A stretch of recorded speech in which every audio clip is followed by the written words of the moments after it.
Giving excuses. You're giving excuses for what you did. There's no reason why if you meet me, I need to start being open to your trauma. No one asked you to deal. Hold on. No one asked you to deal with guys that are going to give you trauma. Now you expect me to be some type of therapist. I'm the man. That's not my job to be a therapist to fix guys that you shouldn't have got with in the first place. I think it's you're putting things onto men that men don't actually need to deal with. I'm just supposed to be a good man. That I don't need to be your therapist. So I'm going to give you the harsh reality because I know in movies they portray men to, be there for you at all times and all this type of stuff.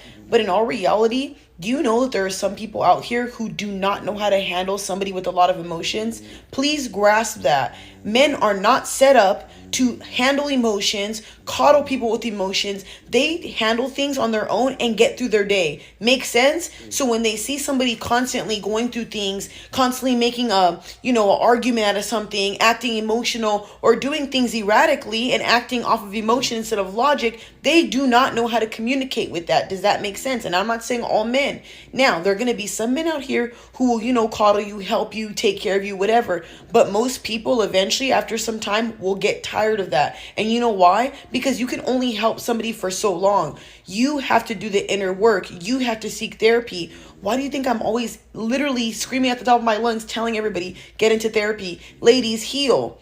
Because we are the ones who carry all the emotional baggage, the trauma and stuff like that, especially if you're dealing with a whole bunch of guys. Hence why I tell you guys, pick better men, because the baggage that it leaves you with when you leave those relationships isn't worth it. You should not be in a full-blown relationship with a man if you are sitting there talking about your ex still, bringing up things your ex did. That's something that shows me you are not healed. You are not ready to be in a relationship. And yes, we all have trust issues. But when you're projecting your past crap onto your new partner who's trying to love you, especially if they're trying to love you, that says a lot.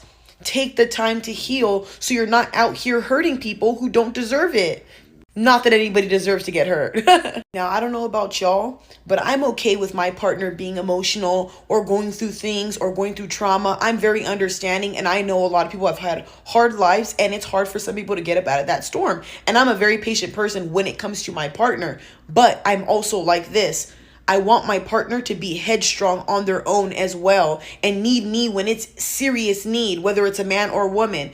But I don't want my partner constantly crying and constantly bitching about the same thing over and over again. I personally cannot be around complainers. I personally cannot be around people who mope around and poor me mentality when I have been through the ringer and I made myself out of that. Like, I worked my ass off to get to where I'm at. So when I see people doing that, it bothers me. You see what I'm saying? So I want to know how you guys feel. Let me know in the comments.